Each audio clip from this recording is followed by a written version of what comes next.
Hey there, guys. So welcome to the channel. So we got to talk about Kevin McCarthy, and not in a bad way. The guy is actually starting to show some backbone, really starting to show us that he's got some stones, and he's actually doing the right thing, man. The guy's really surprising me, and I might actually accidentally be becoming a fan. Let me know in the comments where you guys are on this guy. But anyway, so here's where we're at. McCarthy's all over TV hinting that the GOP may be about to kickstart an impeachment inquiry against Joe Biden. So they're accusing old Joe of selling us out, selling out Americans overseas to big business and corrupt governments with the help of his son and all of his son's buddies.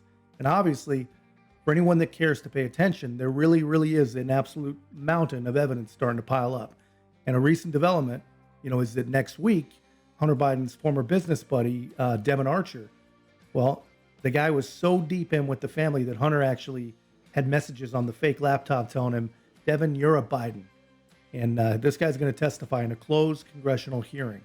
We've also got Tony Bobulinski's story and his testimony, a bunch of text messages, rumored phone calls. And the Democrats, they'll tell you that nothing proves anything. Nothing links to Joe. Nothing to see there. All smoke. All a bunch of smoking guns. Literally an armory full of smoking guns. But there's a bunch of signs, at least, pointing in the same direction. And the interesting thing is that our Democrat friends, they can't even admit that it at least looks circumstantial. They can't even tell you that, yeah, it looks like something bad, but I assure you it's not. That tells me that something is there. They can't even admit it. They just go full on Hillary Clinton and call it a vast right-wing conspiracy. And this is how we know, like I said, that they absolutely do believe that this is true. But let's not forget about Joe Biden himself. Remember, when he said he'd stop Ukraine from getting a U.S. loan if they didn't fire a corrupt prosecutor. It's been all over TV. You've seen it a million times. Well, that prosecutor, he was looking into Burisma, the company that, of course, gave Hunter Biden his much-needed start as a high-level oil and gas executive. You don't need to be a detective to see what's going on here, man. If you want my opinion, which I hope that you do, it's pretty clear. It looks like the Bidens have been trading Americans' interests, American secrets even, allegedly, while Joe was the vice president, possibly for personal gains. And if that's the case, truly impeachment sounds like that'd be getting off easy. Let me know in the comments what you guys think. Anyway, let's jump ahead, man. I've got a clip from Kevin McCarthy explaining why he's interested in starting an impeachment inquiry against Joe Biden. And there's more to the story than what it just looks like at first glance. So we'll talk about the politics involved in all this, and of course, it isn't as simple as the media is saying. So let's take a look. Before we do, guys, thanks to everyone that's been subscribing and leaving all the positive comments. We really, really do appreciate it. And if you haven't already, help us with the algorithm, man. Hit the like button, comment, subscribe. Most importantly, share the channel. Every time you do one of these things, or all of them, a leftist loses their wings. So let's take a look at this. That they bribed the Bidens, okay? This was given to the FBI. When Bill Barr finally found out about it, he sent it to his office in Philadelphia. They actually said that this was very credible. The FBI kept this from the IRS individuals for them ever to see it. So not only do they claim that they were bribed, we now find information that 16 out of 17 payments from Romania were provided to the Biden shell companies while he was vice president. When President Biden was running for office, he told the American public that he's never talked about business. He said his family has never received $1 from China, which we now proved is not true. We now have some of the most credible whistleblowers. These 10-year IRS agents who have come forward said that the Biden family has been treated differently, that what Weiss has told us is different than what Garland and Weiss has told the public. And you're sitting here today where now you have found millions of foreign money, just what the 1023 alleges they did to Biden's family. Now we found that it has funneled through shell companies. If you're sitting in our position today, we would know none of this if Republicans had not taken the majority. We've only followed where the information has taken us. But Hannity, this is rising to the level of impeachment inquiry, which provides Congress the strongest power to get the rest of the knowledge and information needed. Because this president has also used something we have not seen since Richard Nixon, used the weaponization of government to benefit his family and deny Congress the ability to have the oversight. So that's, of course,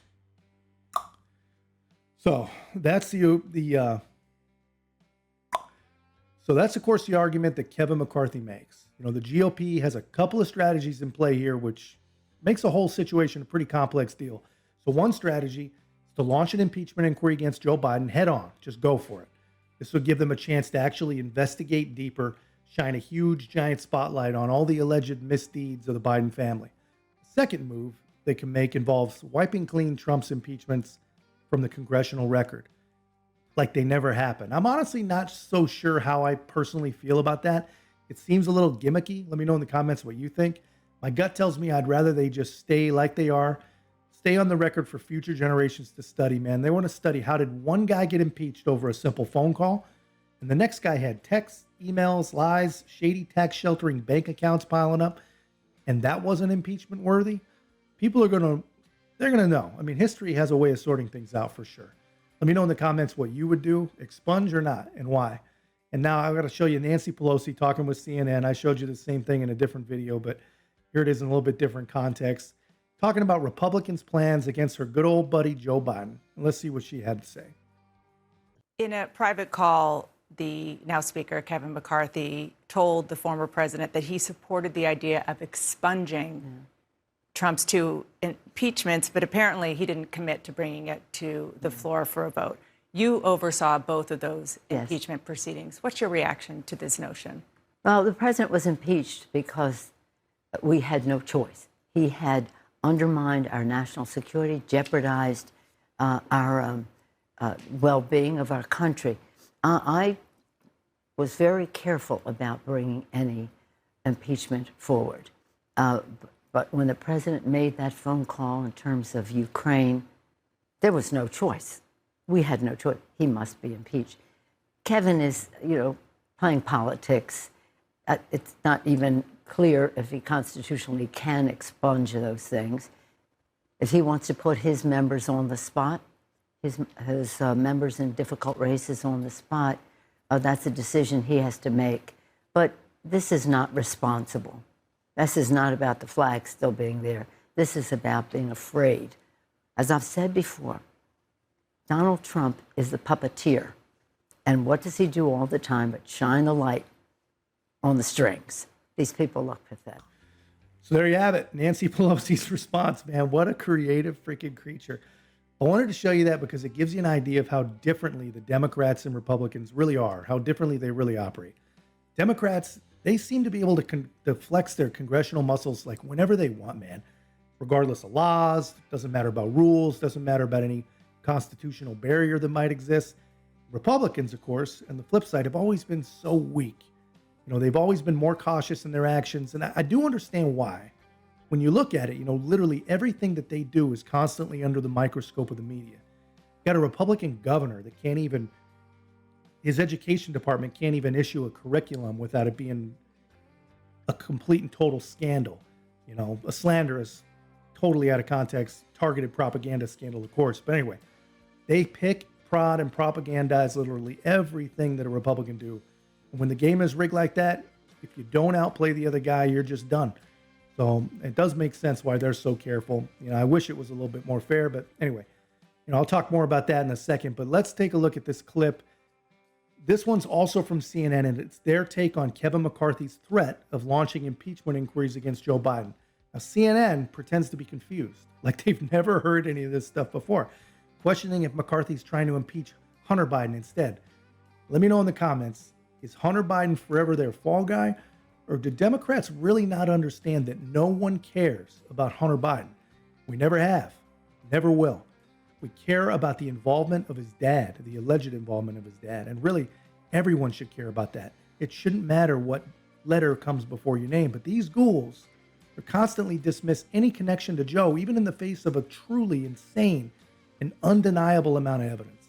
So take a look at this. There not being a smoking gun in any case, I've still not seen a smoking gun on this case. I think there are legitimate questions about where Hunter Biden was getting his money from. Clearly, he was only getting his money because his last name was Biden. But what's been missing is that definitive link to the president, to his father. And You know, I think it's an interesting political question. You both are the political experts, but how does that play to open an impeachment inquiry and potentially impeach this guy at this point? I'm not sure. I mean, I want to follow that same train of thought here. I'm not sure where Joe Biden falls in any of this. And I think most of America's like, what are we doing? Are you impeaching Hunter Biden? I mean, that appears to be decently asinine. And I believe you can't out of one side of your mouth, right, make an economic argument saying inflation is high. Unemployment or whatever other argument, because Bidenomics actually, I believe, is working in a certain aspect of life. But you can't make that same argument and then spend the majority of your time on an impeachment inquiry where an election is on the line. It doesn't make sense to me. Well, it's called Washington. But in terms of why now, what would that look like timing? I think it is. If you look at this through that political lens, it could be very clear why this is continually at top of mind, and why perhaps this impeachment inquiry could happen at this moment. Well, I also think it goes back to the voters in terms of fatigue, right? And Chris Christie, in his interview with you, Poppy, really said he thinks he's the guy to actually get something done. But this is the question that people keep having time and time again in Washington. What are you actually doing to help us when it comes to prices, when it comes to the economy, or is all of this a lot of political theater? It remains to be seen. But I mean, what theater are you going to watch? I mean, honestly. I mean, are you going to watch just you continue to dig into this rabbit hole after Hunter Biden? Or are you going to watch the trial in Miami, Florida, of the former president of the United States, or in Atlanta, Georgia, or in New York, or in Washington, D.C.? We don't know about Atlanta yet. Oh, Atlanta's coming. Oh, just saying, we don't know. Oh, Fannie. It's pretty obvious. First of all, Fannie's a bad woman, okay? I mean, she is an amazing prosecutor. All you have to do is ask Young Thug and many other rappers in the city of Atlanta right now. The RICO indictments are just building, as we know, down there. So I just think having that type of political theater, just on its face, far surpasses any impeachment inquiry just from the sexiness of it.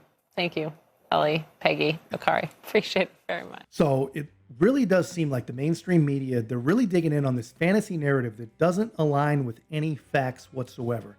They're ignoring literal armory. Fuck, man.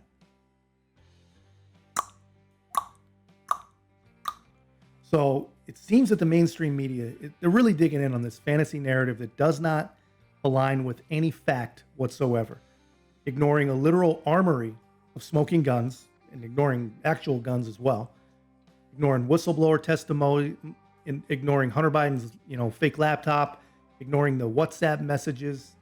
And it's almost like Kevin McCarthy's impeachment push against Joe Biden is really about forcing the media to finally cover the corruption allegations against the president. Obviously, removing Biden from office from impeachment, it's not going to happen. Very, very unlikely. And I'm sure there are always going to be a few Republicans who refuse to play ball for sure. But if the real goal here is to push the media to finally report on this stuff, because they wouldn't possibly be able to ignore it if there's an impeachment trial going on, that's pretty damn smart when you think about it. The ultimate goal has to be informing the public of as much about Joe Biden, true about Joe Biden, as possible before the 2024 election. And I got to wonder what it will be like for the mushy brains of these viewers hearing all this stuff for the first time. This will literally destroy fragile worldviews. It's kind of the same playbook that the Democrats used against Trump and all those impeachment shows. They weren't really about removing Trump from office. It was about changing the narrative. It was about painting the picture. Pretty smart.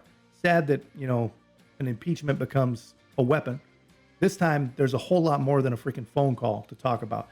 CNN, MSNBC, all the other mainstream outlets, they haven't covered any of these things, man. And if these things reach a Senate trial, these messages, these phone calls, these bank records, they have no choice. They have to talk about it. What do you guys think? Who do you think will be the Republicans who just don't have the backbone for it? Let me know in the comments. Hard to imagine that there won't be some, especially consider, everything suggests Biden is involved in all this mess, allegedly. I believe everything suggests that. But there are always a few, there really always has been a few. That's the biggest difference between the left and the right. Democrats have no problem getting their moderates on board. Republicans never can, man. There's always a few virtuous high roaders, which of course is the most foolish and freaking naive thing you can ever do in modern politics. Republicans, they got to adopt, so much. We have to do so much of what the Democrats do, whether it's early voting, whether it's legal ballot harvesting. And in this case, They got to rally the troops, man. They have to have a united front. You have to meet the left's tactics with exactly the same tactics. You have to, you have to be seen, start to control more of the narratives and they've done this in interviews. They get asked a stupid loaded question and they don't answer that question. They answer the question like they should have been asked. It's an interesting thing to watch. And, it's just my take, guys. Let me know what you think about all this stuff. Let me know in the comments, and please don't forget to like, subscribe. Most importantly, share the channel. We'll see you in the next one.